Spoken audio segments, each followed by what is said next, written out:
Nós estamos no 77º dia da exposição bíblica Epístola aos Efésios. Hoje nós vamos trabalhar os 5 ministérios, parte 1, porque depois ainda virão outras semanas que nós vamos abordar esse capítulo de número 11.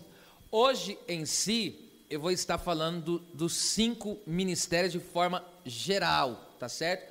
E depois, nas próximas semanas que vão vir, eu vou descrever cada um deles, o apóstolo, o profeta, o evangelista, o pastores e mestres, tá bom? Diz assim o versículo, Efésios capítulo 4, versículo 11. E ele mesmo, no caso Jesus, deu uns para apóstolos, e outros para profetas, e outros para evangelistas, e outros para pastores e mestres. Obrigado, pode ocupar o assento. Dentro do contexto, a unidade na diversidade, Paulo passa a falar dos dons específicos que Jesus graciosamente deu à igreja após a sua ascensão aos céus. Depois de o apóstolo Paulo já ter dito em Efésios 1, 22, que Cristo, o cabeça sobre todas as coisas, foi dado por Deus à igreja. Agora ele diz que Cristo dota os homens de dons, e esses homens dotados são dados à igreja. Nisso vemos o grande amor e zelo de Cristo para com a sua igreja. E a finalidade dos 5 ministérios é a maturidade, o aperfeiçoamento, a edificação e o crescimento que mantém a unidade do Espírito na igreja do Senhor Jesus. Perceba que nós só vamos trabalhar hoje a parte A do versículo 11, onde o texto diz, e ele mesmo, Jesus, deu uns para. Hoje nós vamos trabalhar isso aqui. A palavra aqui no caso, ele mesmo é um pronome pessoal, e deu é um verbo que significa, no original grego didomi, que significa dar, conceder.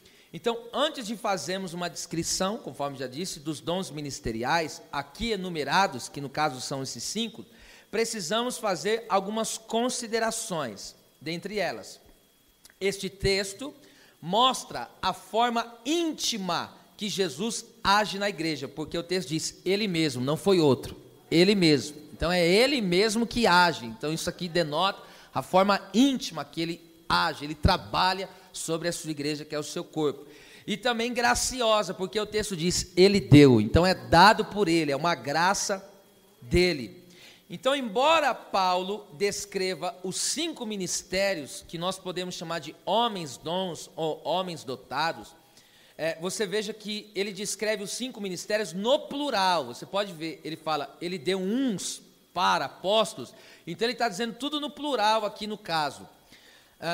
Mas o resultado da atuação desses ministérios é no singular, conforme nós vemos no versículo 13, que ele fala para aperfeiçoamento, para edificação. Então veja, ele cita os ministérios no plural, mas fala do resultado da ação desses ministérios no singular. E por que isso? Mostrando assim que Deus trabalha na unidade da igreja.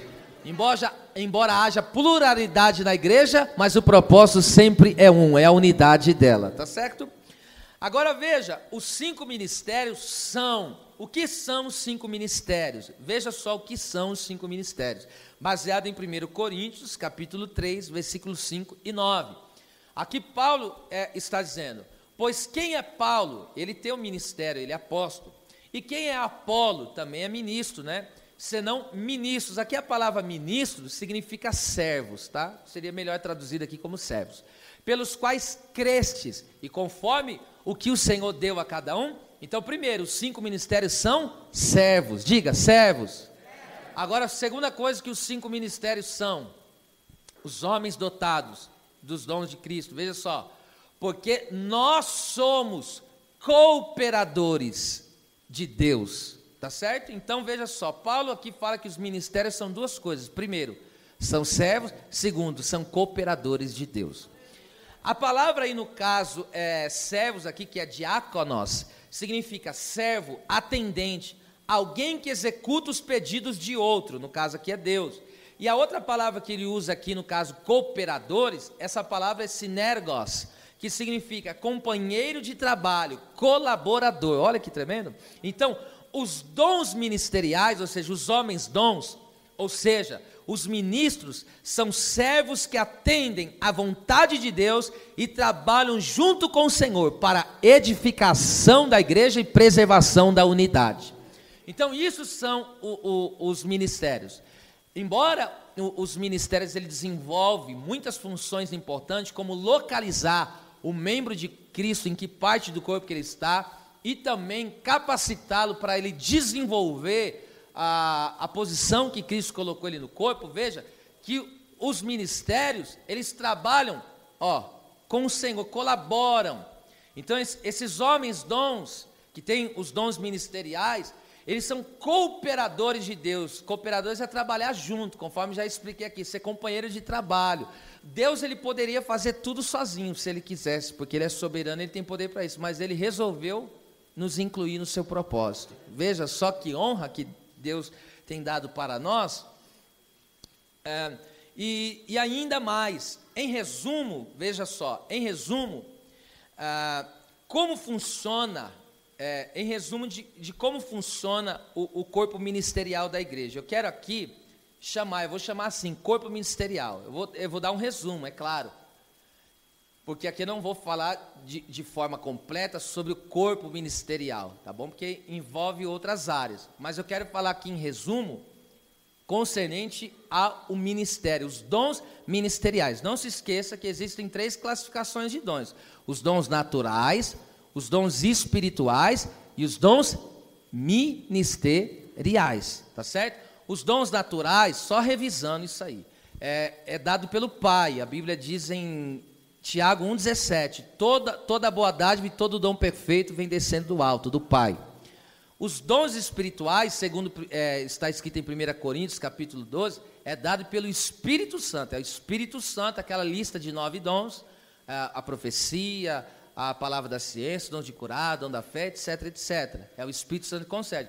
Agora, os 5 dons ministeriais, quem concede, conforme diz o texto aqui, em Efésios 4,11, é o próprio Jesus quem concede esses dons ministeriais. Após a sua subida aos céus, ele deu uns para apóstolos. Então, ele chama esses homens e eles capacitam esses homens para desenvolver essa função de apóstolo, de profetas, de evangelistas, de pastores e mestres ou doutores, que no caso é a mesma coisa. Então, em resumo, como funciona o corpo ministerial da igreja? Dobre a sua atenção, estou vendo que a atenção de vocês estão aqui, mas redobre, porque aqui essa engrenagem aqui vai fazer toda a diferença para você se localizar no corpo e você entender de fato qual é a sua posição, e você vai passar a desenvolver como nunca antes você desenvolveu a sua chamada ministerial. Agora veja só isso aqui como salvo, no caso, a sua chamada celestial. Olha só, em resumo, um resumo de como funciona aqui o corpo ministerial da igreja. Eu vou ler Filipenses capítulo 1, versículo de número 1. Veja só, aqui está o resumo. Paulo e Timóteo, servos de Jesus Cristo, a todos os santos, perceba, os santos aqui é a igreja, os membros, em Cristo Jesus, que estão em Filipos, olha lá, com bispos e diáconos. Então aqui está, nós temos os membros que entre aspas, comuns, tá certo? Que não tem designação eclesial, tá certo? Então nós temos aqui, esses santos são esses membros comuns. Eu estou dizendo entre aspas, tá certo? Porque todo membro é membro, enfim. Mas agora veja, além de ter esses membros que eu já disse entre aspas, comuns, nós temos aqui os bispos e nós temos aqui os diáconos. Esse é o corpo ministerial, tá certo? Porque qual é a nossa mentalidade hoje? A nossa mentalidade, a pessoa é ungida cooperador, depois ele é ungida diácono, depois ele é ungida presbítero, depois ele é ungido evangelista, depois ele é ungida pastor, como se essa fosse a escala. Não, tá? Por concessão, a igreja, principalmente aqui no Brasil, faz isso, mas eu estou passando para você o que é biblicamente, tá certo? Como que funciona e vai ficar bem claro aí diante de você. O corpo ministerial está aqui, membros comuns, diáconos e bispos, tá certo? Em resumo, mas olha só, vamos aprofundar aqui esse mistério. Então aqui nós vemos a igreja descrita como os membros, conforme já falei, que são santos, e alguns outros com posições diferentes ministeriais, os bispos e os diáconos. Veja só, a porta de entrada para o ministério, o serviço diaconal, é o discípulo cooperador. Antes da pessoa se tornar um diácono da igreja, porque esse é um ministério, é um serviço, antes de ele chegar a ser um diácono, tem uma porta de entrada. E qual é a porta de entrada para que a pessoa se torne um diácono? Veja só qual é a porta de entrada. A porta de entrada é ser um discípulo cooperador. Veja só isso em Atos capítulo 6, versículo 2 e versículo de número 3. Veja isso aqui comigo.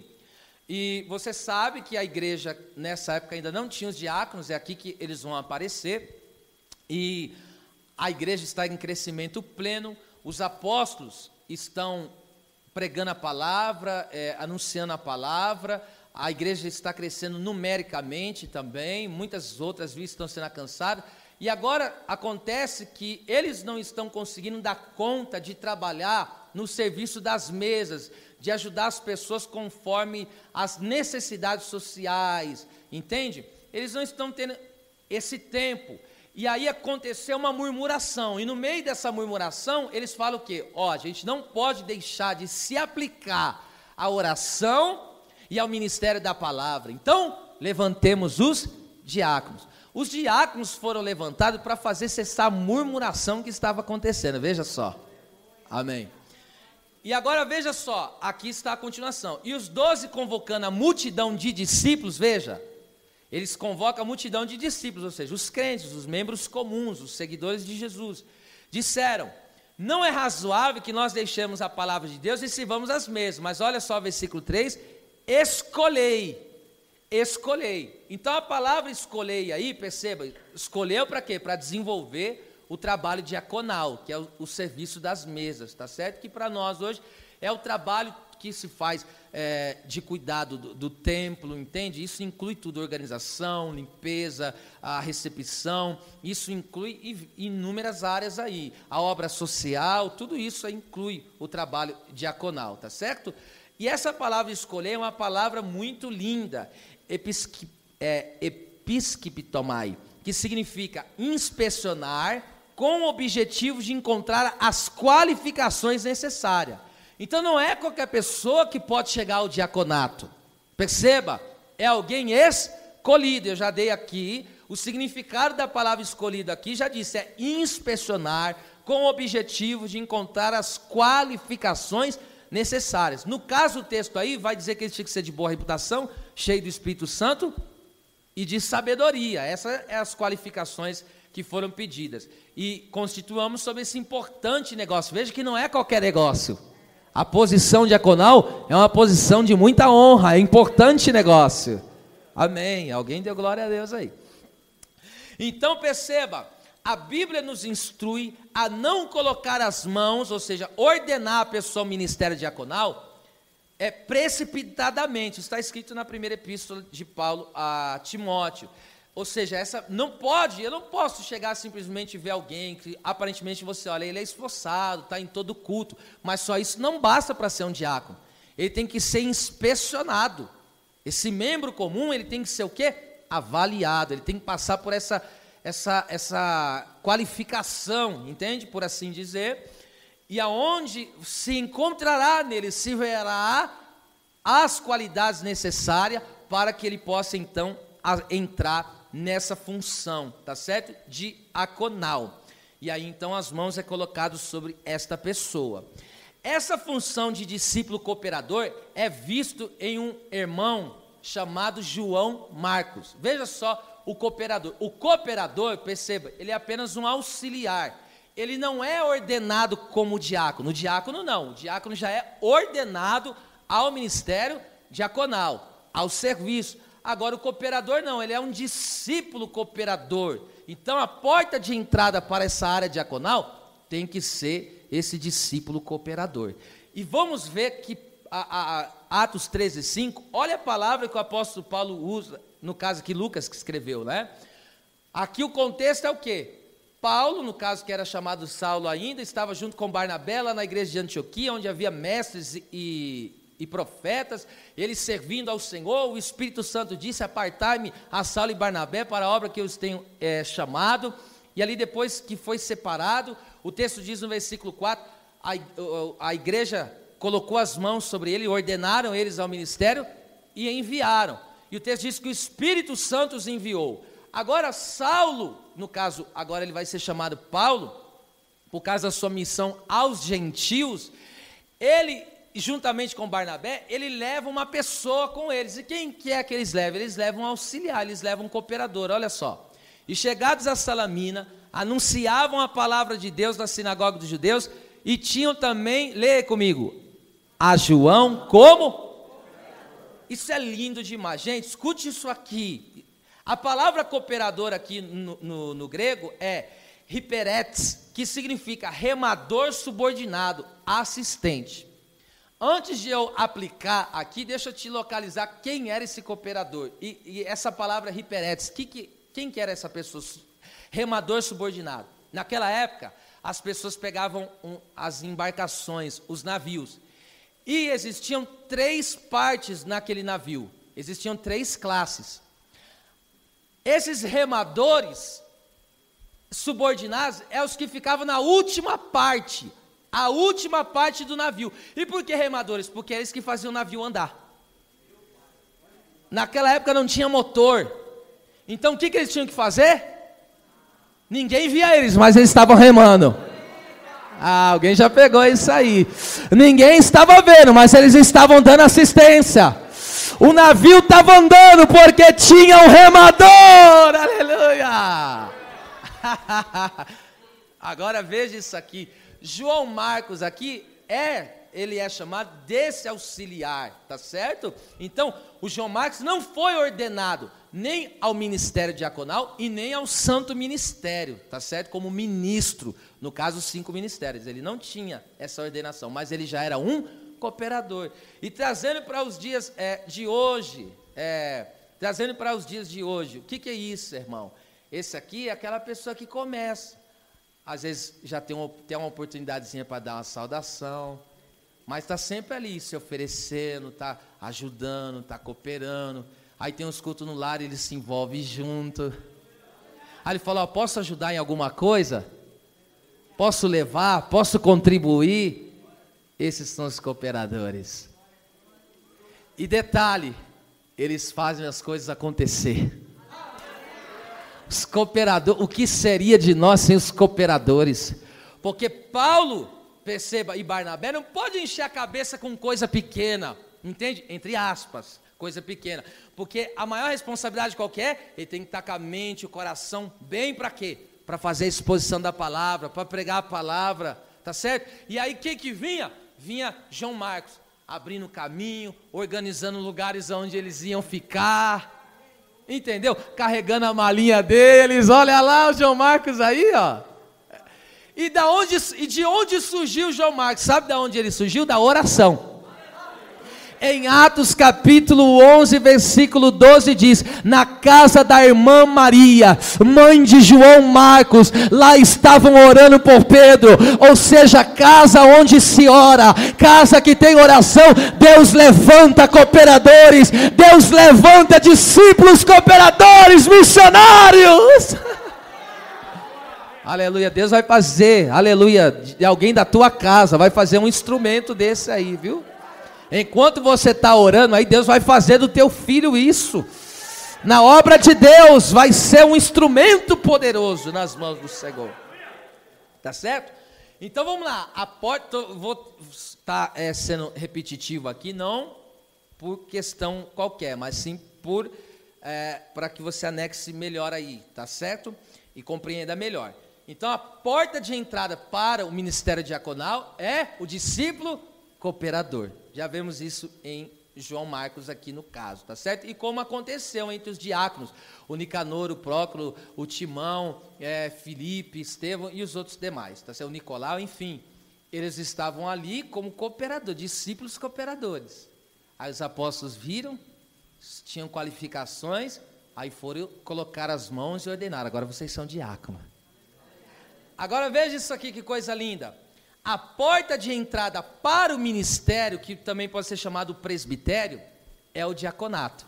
Veja só. Então, a porta de entrada para você se tornar um ministro, eu estou falando dos 5 ministérios, apóstolos, entende? Depois você vai desenvolver isso. Ou seja, a porta de entrada para o ministério é o quê? É o diaconato. Veja só esse texto, 1 Timóteo 3, 8, 10. Olha o que diz a Bíblia. Da mesma sorte, os diáconos sejam honestos. Eu não vou nem trabalhar aqui todas as qualificações, porque não dá tempo, é muita coisa, e não é a questão do estudo que nós estamos trabalhando, tá? Não de língua dobre, ou seja, já entendeu, não pode ter duas falas. Não dado aqui a vinho, ou seja, aos prazeres dessa vida, a bebida alcoólica e vice-versa. Não cobiçosos, ou seja, desejar as coisas, ter um desejo, né, pelas coisas que é do próximo, e de torpe ganância, ou seja, para si próprio, né? Versículo 9, olha lá que tremendo. Guardando o mistério da fé é uma pura consciência. O que é uma pura consciência? Não tem nada que a sua consciência te acusa. A pessoa está com a consciência limpa. Não tem nada lhe acusando que ele está em pecado. Veja só, hein? E versículo 10, agora aqui está. E também estes sejam primeiro provados, depois sirvam. Se forem irrepreensíveis. Escute isso aqui, aleluia, o silêncio tomou conta agora, né? Responsabilidade é grande, né? Agora veja isso aqui, a palavra aprovado significa dokimazo, significa testar, provar, verificar se é genuíno ou não. Então esse experimentar aqui dessa pessoa, tá certo? Desse diácono, para ver se ele pode desenvolver as funções diaconal, ele tem que ser, então, o quê? Averiguado, para ver se ele é um crente genuíno. Para ver se ele, de fato, é o quê? Verdadeiro. Agora, você entende por que muitas vezes a pessoa passa um processo difícil na vida? Passa pelos fogos da vida? É Deus testando. Aleluia. Para saber se aquele ali é um verdadeiro, se ele é genuíno. Aleluia. Veja só isso. Essa palavra indica uma avaliação contínua do caráter e do serviço dos diáconos. O diácono tem que ser o quê? Irrepreensível. A palavra irrepreensível, anenkletos, que significa que não pode ser detido. Olha só, que não pode ser detido. Essa palavra, no sentido judicial, é como um criminoso. Não existe uma única acusação válida de mau procedimento que possa ser apresentada contra ele. Ou seja, nenhum pecado flagrante e visível pode manchar a vida daquele que deve ser um exemplo a ser seguido. A única maneira de falar contra este obreiro é dando falso testemunho, como aconteceu com Estevão. Lembra? Estevão, o diácono, ele estava pregando e a Bíblia diz que não podiam resistir à sabedoria com que ele pregava.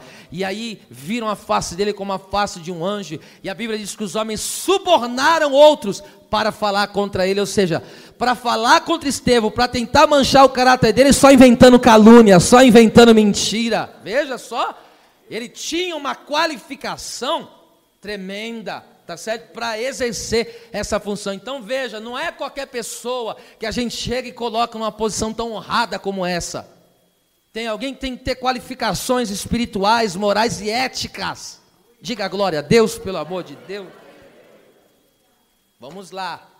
Vale ressaltar que nem todo diácono alcançará a posição dos 5 ministérios, que no caso que funciona em um presbitério, tá certo? E eu já vou explicar isso.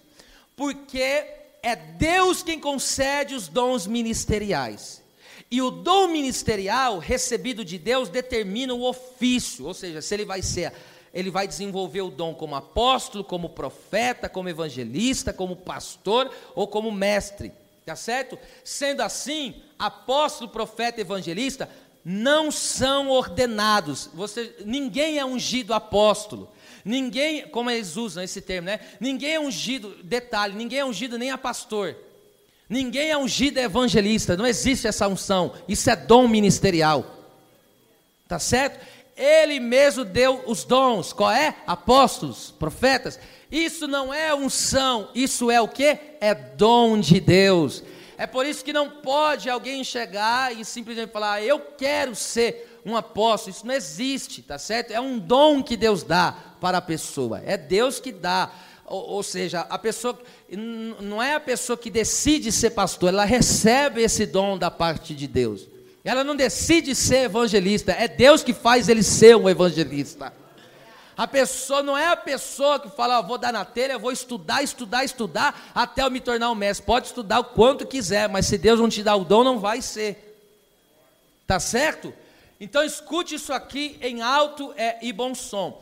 Mas, então essas pessoas, os diáconos, não são ordenados, tá certo? Essas funções ministeriais não é ordenado, ou seja, não é ungido. A gente ungiu o pastor, a gente ungiu o evangelista, ungiu o apóstolo, não existe isso, tá certo? Então, apóstolo, profetas, evangelistas, etc., não são títulos, mas são dons. Diga isso comigo, não são títulos, mas são dons. Dons ministeriais, tá certo? Agora escute. É por isso que essas pessoas que têm esses dons, elas são reconhecidas, porque o dom é de Deus. Vamos ver isso na prática. Então escute, nem todo diácono vai alcançar dom ministerial. Por quê? Nós temos o exemplo de Estevão e de Filipe. Não foi separado 7 diáconos? Só que só 2 alcançaram o ministério. Os outros 5 não, continuaram desenvolvendo a sua importante função de diácono. E por que que eles não subiram, assim por dizer, tá certo? E por que que eles não foram para essa posição ministerial, dos 5 ministérios? Por que que não foram? Porque não tinham dom. E esse dom é Deus que dá. É Jesus que faz esses homens ser quem eles são. Agora veja isso aqui, meu Deus do céu, vamos na prática. Abra aí, Atos capítulo 21, versículo de número 8, que coisa maravilhosa. Atos 21, 8. No dia seguinte, partindo dali Paulo, e nós que com ele estávamos, chegamos a Cesareia. E entrando em casa de Filipe, veja, Filipe era o quê? O evangelista, que era um dos 7. Perceba, o que é um dos 7 aqui? 7 diáconos. Agora veja que Filipe está sendo reconhecido como o quê? Evangelista. Ele não foi ungido evangelista, ele foi reconhecido como evangelista, porque agora ele passou, Deus capacitou ele, Jesus deu esse dom para ele, Jesus dotou ele desse dom evangelístico, e agora ele se tornou um homem dom para a igreja. Que coisa maravilhosa. Agora veja isso aqui comigo. Filipe foi ordenado a servir como diácono e recebeu de Cristo o dom ministerial de ser evangelista. Assim ele pode ser ordenado a ministro. Só quem tem o dom pode ser ordenado ao ministério. Se uma pessoa não tem o dom, ou seja, ele não tem um dom de apóstolo, ele não tem um dom de profeta, ele não tem um dom de evangelista, de pastor, ele não pode ser ordenado ao ministério. Porque o que me faz ser ordenado ao ministério é o dom que Deus me deu, é a capacidade que Deus me deu, tá certo? Veja só isso aqui comigo, Paulo fala muito bem isso em Tito capítulo 1, versículo de número 5, olha só o que Paulo fala: por esta causa te deixei em Creta, para que pusesses em boa ordem as coisas que ainda restam, e de cidade em cidade, leia aí, estabelecesses presbíteros. Tá certo? E qual que é a diferença de presbítero e bispo? Há quem diga que presbítero, perceba, quando a pessoa sai da sua fase diaconal, por assim dizer fase, tá? Isso não é uma fase, é um chamado, mas vamos lá. A pessoa está lá como, ela veio de cooperador, agora foi ordenada ao ministério diaconal. Agora a porta de entrada para o ministério é o quê? É o diácono. Então, mas o que vai determinar se ele vai entrar no ministério? O que vai determinar isso? O dom. Se Deus apontar para ele e falou, eu te faço um pastor, eu te faço um evangelista, eu te faço um mestre. Aí se Deus, o Cristo, apontar para ele e falar, eu faço de você isso, essa pessoa vai ser ordenada ao ministério. E qual é a ordenação aqui? No caso é chamado de presbítero. E aí qual que é a diferença de presbítero para bispo? O presbítero é de forma geral, agora o bispo é aquele um que lidera os outros presbíteros. Está entendendo? Trazendo para os dias de hoje, para ficar mais claro na sua mente. No caso aqui, eu seria o presbítero, aqui, perceba, eu seria o presbítero, e aqui junto estaria outros aqui que estão, no caso aqui, esses são os ministros. Então, eu sou um presbítero, eu sei qual é o meu dom ministerial, eu não tenho dúvida, eu tenho um dom ministerial pastoral e evangelístico, esses dons eu tenho na minha vida, tá certo? Agora existem, enfim, de igual forma, poderia ser que no caso, o pastor Brito pudesse desenvolver o apóstolo, tá certo? Pode, tem o dom de Deus, o presbítero Edmilson, o profeta, o pastor Valdinei, o mestre, e assim sucessivamente, tá certo? Então veja só, por isso que eu disse que não existe unção de apóstolo, não é título isso, ninguém é ungido, isso é dom de Deus. É isso que as pessoas não estão entendendo. E aí tem muita gente auto se intitulando, e depois nós vamos ver nos estudos decorrentes. Tem pessoas auto se intitulando, mas não tem o dom. Nem passou pela avaliação do cooperador. Nem passou por essa avaliação, meu Deus do céu. Nem foi inspecionado ainda. Nem foi aprovado como diácono. Ah, meu Deus. Agora veja isso aqui, que coisa tremenda. Então vamos lá, perceba isso aqui, pelo amor de Deus, gente. Isso aqui é muito importante que eu estou trabalhando hoje com vocês. A pessoa se torna um discípulo de Cristo, ou seja, salvo, crente, aí desenvolve como auxiliar, como cooperador, é ordenado como diácono e, de acordo com a soberania de Deus, recebe um dom ministerial, conforme eu já falei, apóstolo, profeta, evangelista, pastores ou mestres. E assim é ordenado a ministro ou ao presbitério. Então a pessoa, quando ela recebe o dom de Cristo, ela é ordenada ao presbitério. E dentro desse presbitério, ela desenvolve. Se ela tem um dom de apóstolo, se ela tem um dom de profeta, se ela tem um dom de evangelista, e assim por diante. E pastor, e o que isso tem a ver com a unidade? Muita coisa, conforme já coloquei aqui, mas antes de chegar nisso, perceba isso aqui comigo, que coisa violenta. A exemplo disso, nós temos Timóteo, veja só que coisa tremenda. Timóteo, ele recebeu o dom ministerial, sabe de que jeito? Através de uma profecia. Deus deu uma profecia, e ali Timóteo recebeu um dom ministerial, e sabe como que ele se manifestou? Através disso aqui, ó. Não desprezes o dom que há em ti, Timóteo, o qual foi te dado por profecia. Deus tomou ali, tá certo? No caso, quem tem o dom ministerial, aí no caso o profético, o profeta, né? No caso, não confundem, nós vamos trabalhar isso mais para frente, a gente não pode confundir o dom ministerial profeta com o dom de profecia. A pessoa pode ter profecia, pode ser usada a profecia, mas não é profeta, porque não tem esse dom ministerial. Qualquer membro do corpo de Cristo pode profetizar, se ele recebeu o dom espiritual da profecia. Agora, você ser profeta é um dom ministerial. E aqui o Timóteo, escute só isso. Ele recebeu o dom ministerial, eu já vou revelar qual que é, com a imposição das mãos do quê? Do presbitério, daqueles que são ordenados. Aqueles que são ordenados a ministro. Aí chegaram os ministros, e Paulo foi lá e colocou as mãos. Deus te faz, Timóteo. O que Deus fez dele? Um evangelista. Veja só, segundo a Timóteo 4:5. Mas tu se sobra em tudo, sofre as aflições, faz a obra de cumpre o teu ministério. Ele recebeu esse dom por profecia. Isso me faz assim me emocionar, porque o dom ministerial que eu recebi também foi por profecia. Me lembro como se fosse agora. Deus trouxe e chamou um dos seus servos e disse assim: já tenho um povo preparado para ti, tu apacentarás a minha igreja. Ali eu recebi o meu dom ministerial. E aí o que aconteceu? O ministério chegou e colocou a mão na minha cabeça.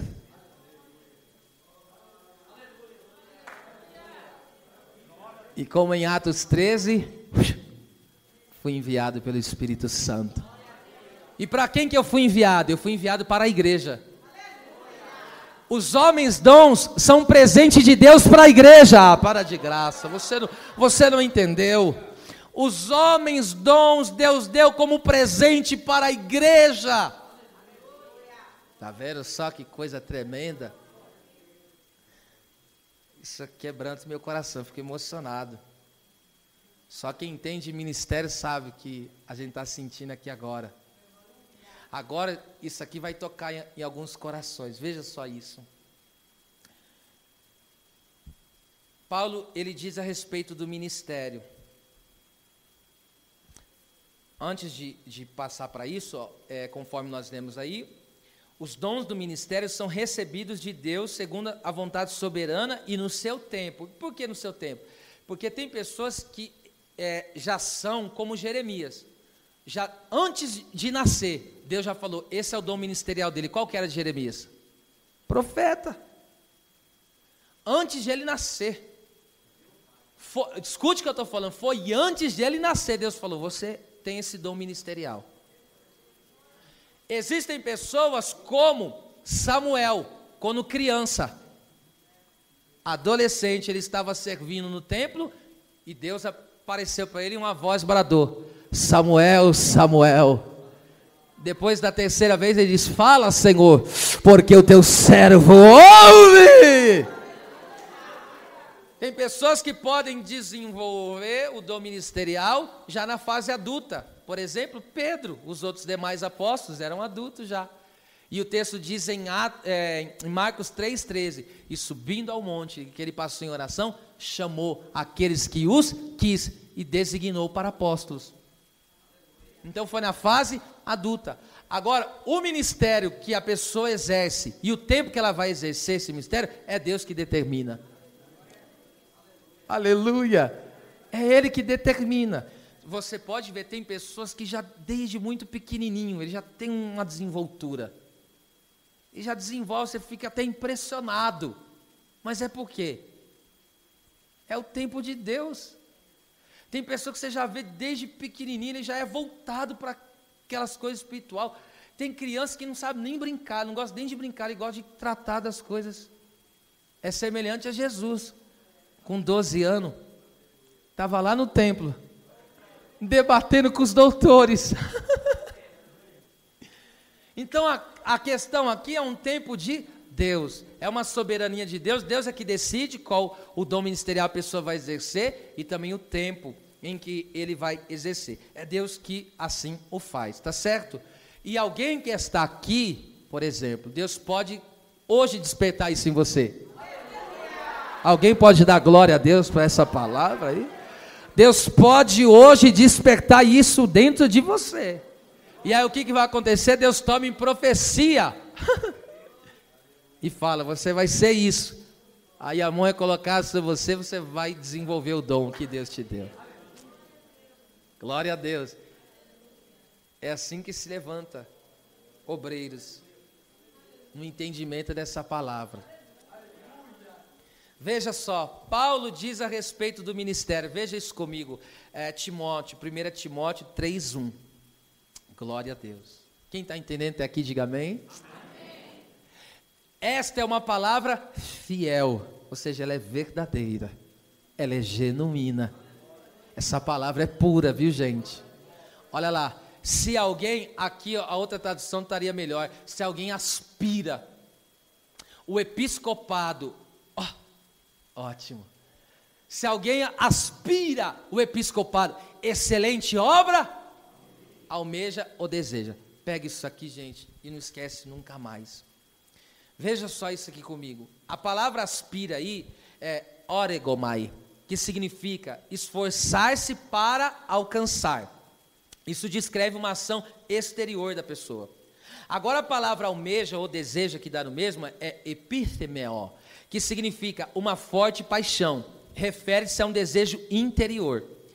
Essas palavras juntas descrevem muito bem o tipo de pessoa que pertence ao ministério. Aquele que busca visivelmente porque está motivado por um desejo interior. Aleluia. Então veja, por que você vê que pessoas são voltadas para as coisas do ministério? Você vê que há um esforço nele, há uma dedicação nele. Por quê? Porque ele é movido por uma forte paixão. Ele é movido por algo que queima dentro dele. E esse fogo que está aceso dentro dele é que faz ele se mover. Esse fogo ele não poderia sentir sozinho. Sabe por que ele sente o desejo? Sabe por que muitas vezes ele vê a pessoa pregando e fala, eu queria pregar também.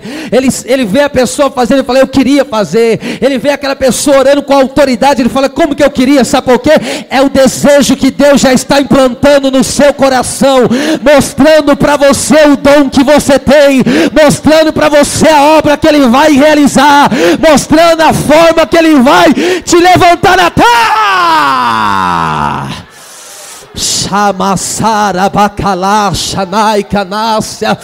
Hoje quando eu li esse texto me veio uma nostalgia, e eu comecei a chorar ali com estudo, e eu comecei a lembrar, Deus me fez entender. Muitas vezes eu estava no meu trabalho pessoal, no meu trabalho, no caso ali é secular, e eu trabalhando, muitas vezes eu escolhi um lado onde não tinha ninguém. Muitas vezes eu começava a chorar sozinho, porque estava trabalhando, Deus estava me exaltando, eu estava prosperando, estava subindo de cargo a cada ano que passava, mas nada daquilo que me preenchia, porque dentro do meu coração ardia uma chama ministerial, de ganhar almas, de estudar a palavra, de servir a igreja com o estudo da palavra. Eu já me via pregando, eu já me via ensinando, eu já me via apacentando, eu estava lá, mas o meu coração queimava pelo santo ministério. Levante uma das mãos para o céu, e eu vou te dar alguns segundos para você glorificar a Deus, porque o teu coração vai queimar. Há uma chamada de Deus para a sua vida, há uma designação profética de Deus para a sua vida. Deus não te chamou para ser um visitante de templo, Deus te chamou para ser um membro efetivo do corpo.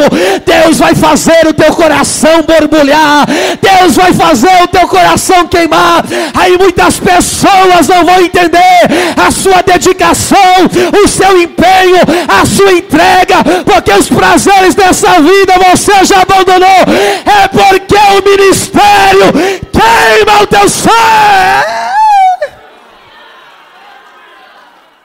Amarácia Corenenque amácia candarabachanda candarápia Elebe canta na racherme que anda labrafácia. Ninguém é lançado ao ministério por si só, é Deus que faz o coração arder, é Deus que faz o coração queimar.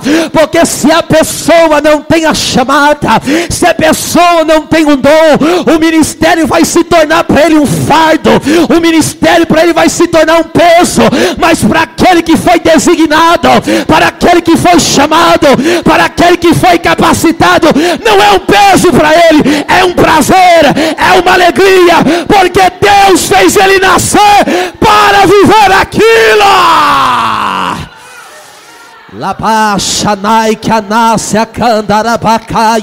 Adore a Deus, porque é uma presença do Espírito Santo aqui nesse lugar. Deus está carimbando pessoas, Deus está fazendo corações queimar. Sabe por que você deseja?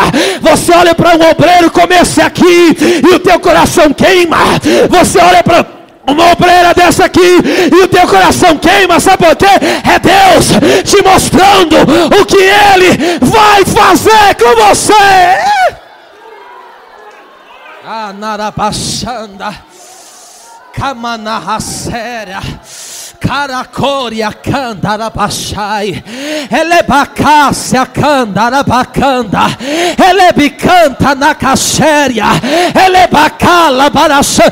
Excelente obra, excelente obra, excelente obra, excelente obra. Deseja. Canarraxéria. Se o teu coração não queima, pede para sair do ministério. Se o teu coração não arde, pede para sair da função, porque o coração tem que queimar. Aleluia.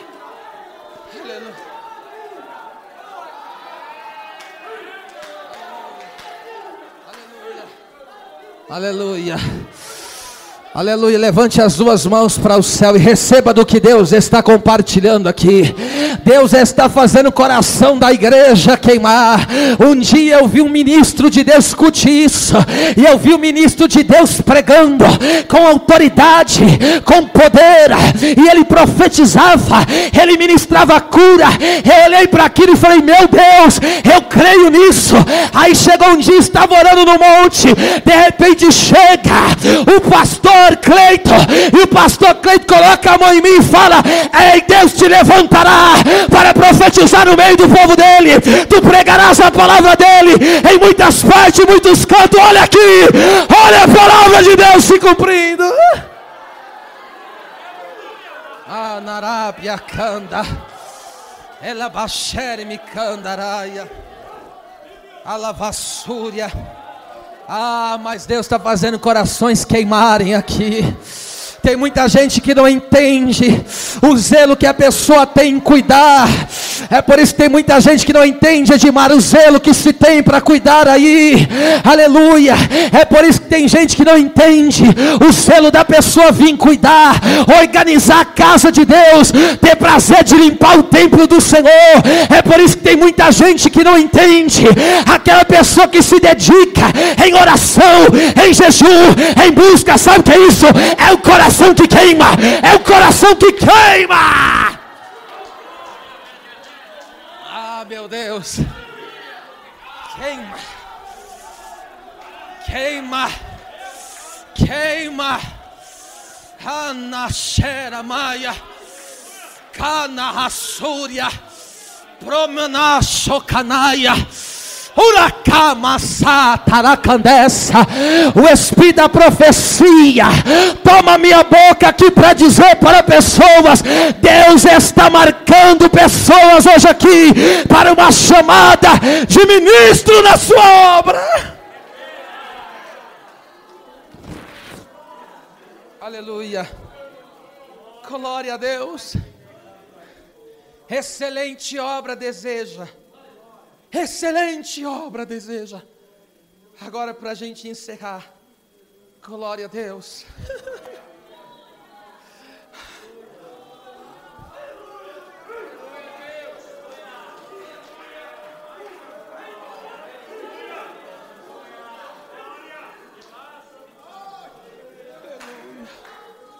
Aleluia, aleluia,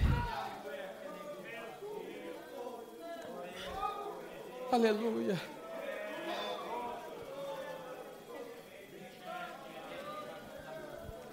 Aleluia. O Espírito Santo está de uma forma íntima. Ele me autoriza a dizer isso. Ele está passando no meio aqui, ó. Há um mover do Espírito Santo no meio da igreja. E aonde ele encontrar um coração aberto, ele vai bradar no teu coração. Você vai sentir a chama arder dentro de você. A posição que você está, não é você que queria estar nela, foi Deus que te colocou. É por isso que tem pessoas que no calor das aflições, um dia pensou: eu vou abandonar. Aí ele pega e fala: eu não consigo, porque o fogo que queima em mim é maior. Maior, é maior. Araxandaracamaia, entrefácia, coregenéria,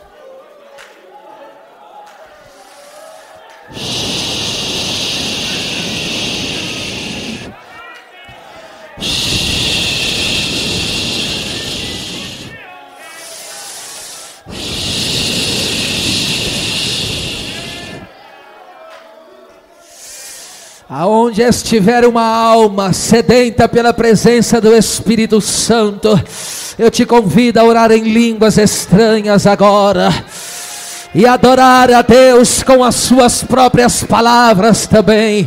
Adore a Deus, adore ao teu Criador, adore ao teu Senhor, adore, adore, adore, adore, adore, adore, adore aquele que subiu ao céu e Ele mesmo deu, foi Ele, não foi outro, Ele mesmo escolheu a dedo.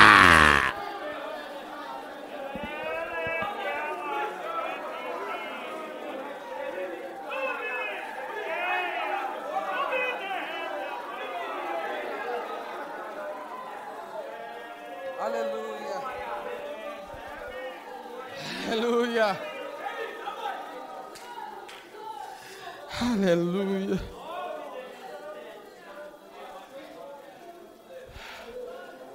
Você vê a posição que Deus colocou ela. Você vê aquela pessoa que foi colocada na posição.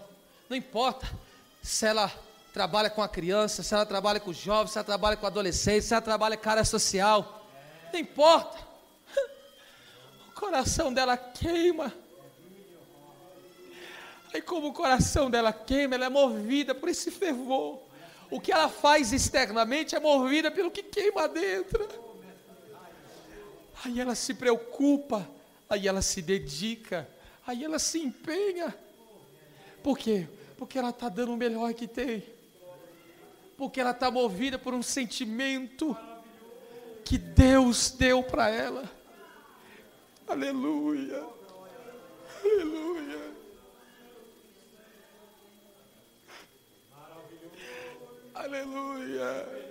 Aleluia. Aleluia. Oh, meu Deus.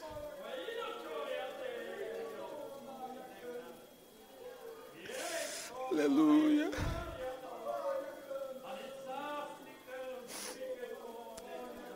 São essas pessoas, esses homens dons, que colaboram com Deus e foram dados por Cristo à igreja para o desenvolvimento, capacitação espiritual e unidade de cada membro do corpo de Cristo. Para a gente fazer a pausa, para seguir as próximas etapas desse versículo. Aleluia. Então, Ele mesmo deu, foi Ele.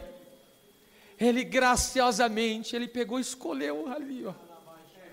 Ele falou: eu te faço isso.